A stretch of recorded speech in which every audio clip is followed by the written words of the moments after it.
teman-teman semuanya, selamat datang lagi di channel aku dan selamat datang juga di Surasi Stock number 33.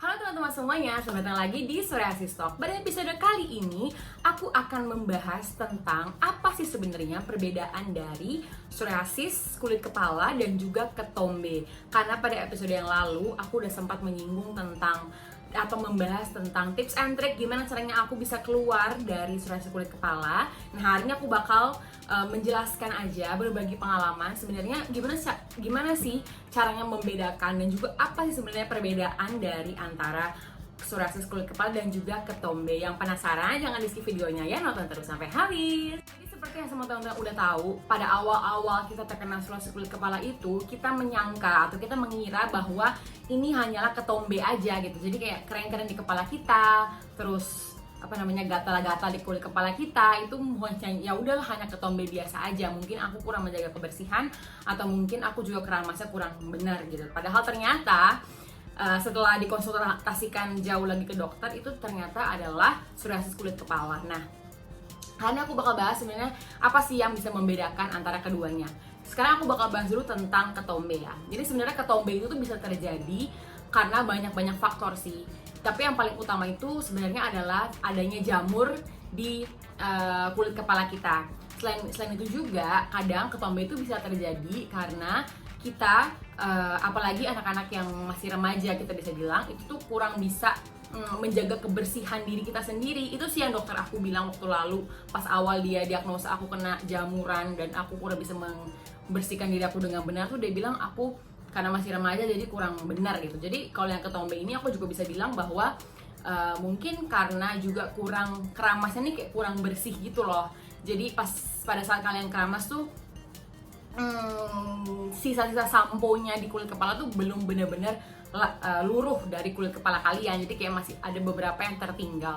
Selain itu juga bisa terjadi karena kurang keramas. Jadi dalam seminggu tuh misalnya hanya keramas seminggu sekali atau mungkin hanya 2 minggu sekali gitu. Ada beberapa orang yang mungkin bisa dengan hal itu, tapi ada beberapa orang juga yang mengikuti hal tersebut malah jatuh kepada permasalahan ketombe.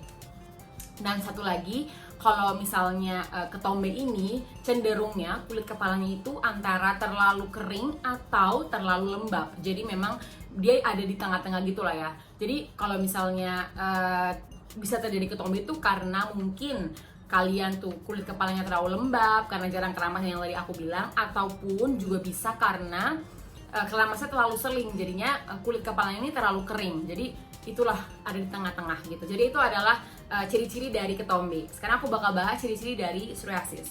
Kalau psoriasis itu sendiri yang kalian tahu itu kan adalah sakit autoimun ya. Jadi sebenarnya autoimun dalam tubuh kita tuh yang bermasalah akhirnya muncul ke kulit. Makanya kenapa orang-orang tuh suka bilang psoriasis ini bukan penyakit kulit sebenarnya, karena ini adalah penyakit autoimun yang muncul ke kulit. Tapi karena muncul ke kulit itulah jadi banyak orang-orang awam yang nggak paham tentang psoriasis mengatakan bahwa psoriasis itu adalah sakit kulit.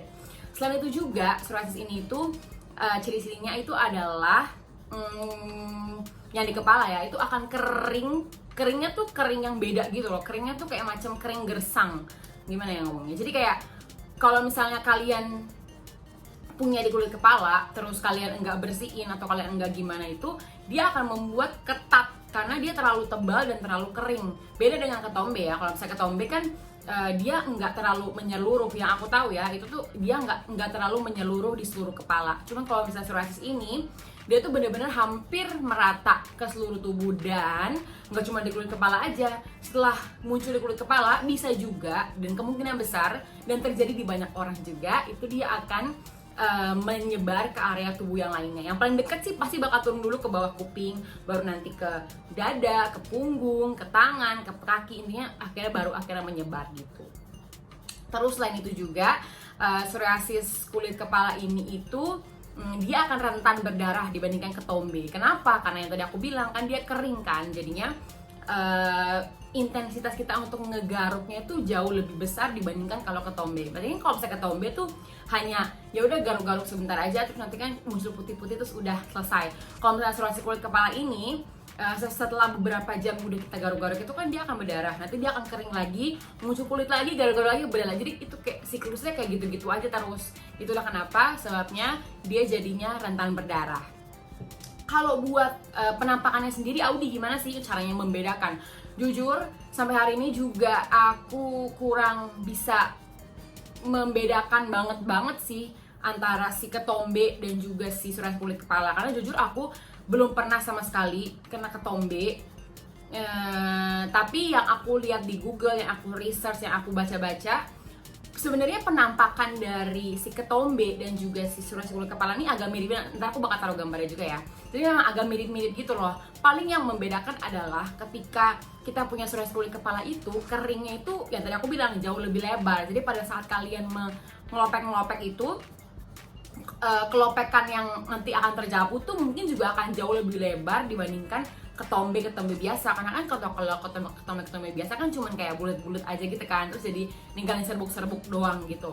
Cuma kalau misalnya psoriasis kulit kepala ini, selain dia meninggalkan serbuk-serbuk, terus juga patchesnya tuh jauh lebih lebar, dia juga nantinya rentan untuk berdarah seperti yang tadi udah aku bilang. Jadi sebenarnya gitu sih guys. Makanya itulah kenapa orang-orang tuh suka salah mendiagnosa, kayak self diagnose diri mereka tuh, oh aku hanya ketombe aja. Kayak dulu aku juga gitu kan, pada saat aku awal-awal kena psoriasis kulit kepala tuh aku mikirnya, oh aku remaja, aku hanya ketombean biasa aja. Jadinya ya mungkin gara-gara itu juga, terus mungkin juga gara-gara dulu kan aku kalau pulang sekolah suka naik ojek. Mungkin gara-gara naik ojek itu kan ganti-gantian helm atau gimana, akhirnya bisa kena juga si ketombe. Terus mungkin juga aku jalan keramas atau gimana, akhirnya kena ketombe. Jadi itu sih self diagnose yang dulu aku kasih ke diri aku, kalau bahwa ini hanyalah ketombe biasa. Sampai pada akhirnya si psoriasis ini tuh nyebar ke dahi, barulah aku rasa ini kayaknya bukan deh, kayaknya nggak mungkin kalau ini tuh ketombe. Masa udah nyebar ke dahi, dan di dahi tuh kayak udah kering banget, yang kayak udah macam jerawatan, tapi ini jerawatan yang kekelopek-kelopek gitu, yang parah banget gitu. Jadi akhirnya benar pas udah ke dokter, terdiagnosalah aku terkena yang namanya psoriasis ini gitu. Terus kalau buat pengobatannya gimana? Seperti yang di video aku siang lalu, nanti aku bakal taruh juga ya linknya di description box. Di situ aku udah bilang bahwa rajin-rajin aja kalian pakai yang namanya minyak kelapa. Jadi diusap-usapin, dipijat minyak kelapanya di permukaan kepala kalian. Kenapa nggak minyak yang lain, Audi? Karena minyak kelapa ini memang bagus banget loh untuk kulit kita. Daripada minyak-minyak yang lain, ini minyak kelapa ini adalah salah satu minyak yang paling bagus untuk kulit gitu. Jadi makanya dan intensitasnya pun juga lebih tebal dibandingkan minyak-minyak yang lainnya. Maka kenapa aku lebih suka untuk pakai minyak kelapa. Aku pakainya selalu pakai VCO coconut oil. Terus kalau buat keramasnya aku pakai sampo bayi aja biasa, Cassens Baby gitu. Atau kalian bisa juga coba sampo yang berbahan dasarnya tar, itu juga bagus katanya orang-orang untuk mengatasi psoriasis kulit kepala. Aku juga sempat dapat beberapa DM, Audi gimana kalau misalnya pakai Selsun nih